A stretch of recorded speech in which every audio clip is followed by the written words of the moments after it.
अस्सलाम वालेकुम, welcome to रुखसास kitchen. आज हम बनाएंगे उड़द दाल के लड्डू, जिसको हम माश की दाल भी कहते हैं। ये लड्डू को यहाँ आंध्रा के साइड में सुनुंडलू कहा जाता है। ये आंध्रा की एक फेमस स्वीट है, जिसको बनाना बिल्कुल आसान है, बहुत ही टेस्टी बनते हैं और हेल्दी भी माना जाता है, क्योंकि उड़द दाल के कई फायदे, खास तौर से ये बोन्स को मजबूत करता है, खास तौर से बच्चे और औरतों के लिए। तो इसके लिए हम एक कढ़ाई या पैन को गर्म कर लेंगे। उसके बाद इसमें हम डालेंगे 200 ग्राम उड़द की दाल। आप चाहे तो दाल को अच्छे से धोकर सुखाकर भी यूज कर सकते हैं, या फिर ऐसे ही डायरेक्ट डाल सकते हैं। अब हम हाई फ्लेम पर दाल को गर्म होने तक भून लेंगे चलाते हुए। तो 30 से 40 सेकंड के बाद दाल गर्म हो जाएगी, तब हम गैस के फ्लेम को बिल्कुल लो करेंगे। उसके बाद लो फ्लेम पर ही इसको हमें भुनना है। अगर आप हाई फ्लेम पर या मीडियम फ्लेम पर भुनेंगे तो दाल ऊपर से तो कलर चेंज हो जाएगा, लेकिन अंदर से कच्ची रह जाती है। तो इसलिए हम लो फ्लेम पर भुनेंगे ताकि ये अंदर से पके। तो 4 से 5 मिनट लो फ्लेम पर भुनने के बाद आप देख सकते हैं दाल का कलर चेंज होकर अच्छे से गोल्डन ब्राउन का हो चुका है। अब हम गैस के फ्लेम को बंद कर लेंगे। अब हम दाल को इमीडिएटली एक दूसरे प्लेट में ट्रांसफर कर लेंगे, नहीं तो पैन गर्म होने की वजह से दाल और पकने लगेगी और जलने लगेगी। अब हम इसको ठंडा होने के लिए रख देंगे। तो दाल बिल्कुल ठंडी हो चुकी है। अब चेक करने के लिए थोड़ी सी दाल खाकर देख सकते हैं। ये अच्छे से अंदर से क्रंची होना चाहिए चबाने पर। देखिए इस तरह से आवाज भी आना चाहिए। तो दाल बिल्कुल ठंडी होने के बाद इसको हम पीस लेंगे, क्योंकि ये थोड़े क्वांटिटी का है, इसलिए मैं इसको मिक्सर जार में पीस रही हूँ। अब अगर 1 किलो से ज्यादा आप बना रहे हैं तो आप गिरनी में पिसा सकते हैं। तो दाल के साथ हम चीनी भी गिरनी में पिसाते हैं।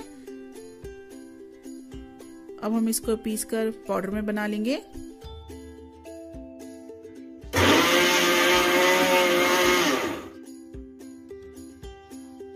तो चलिए दाल को मैंने पीस लिया। बिल्कुल इसको फाइन पाउडर करने की जरूरत नहीं है, थोड़ा सा हल्का सा दरदरा भी है तो चलेगा, इससे क्रंचीनेस आएंगे लड्डू में।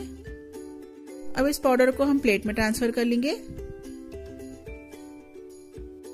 अब हम पीसेंगे चीनी। तो जितनी हमने दाल ली है, यानी 200 ग्राम दाल ली है, तो 200 ग्राम चीनी लेंगे। तो चीनी को भी हम उसी मिक्सर जार में डाल देंगे और बिल्कुल इसका फाइन पाउडर हम बना लेंगे। देखिए इस तरह से।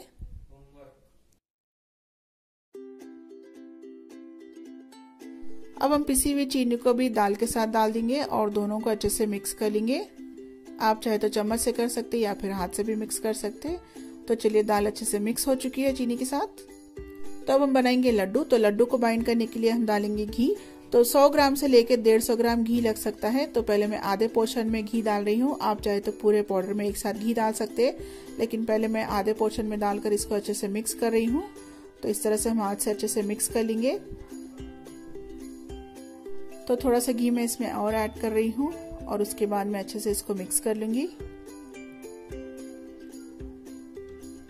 तो जब अच्छे से मिक्स हो जाए तो इस तरह से हाथ में मुट्ठी की शेप में बनना चाहिए और थूकना नहीं चाहिए।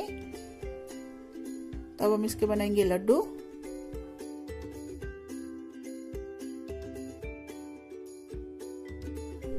तो बाकी के पाउडर से भी इसी तरह से हम घी ऐड करते जाएंगे और लड्डू बनाते जाएंगे।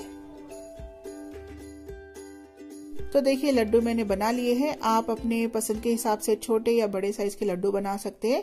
तो 15 लड्डू बन सकते हैं अगर आप मीडियम साइज के इस तरह से बनाएंगे। बहुत ही टेस्टी लड्डू बने हैं। तो उम्मीद करती हूँ आपको ये वीडियो पसंद आया होगा। तो लाइक और शेयर जरूर कीजिए और हमारे चैनल को सब्सक्राइब करके बेल आइकन दबाइए, ताकि हमारे नोटिफिकेशन आपको मिलते रहे। थैंक्स फॉर वॉचिंग रुखसास किचन।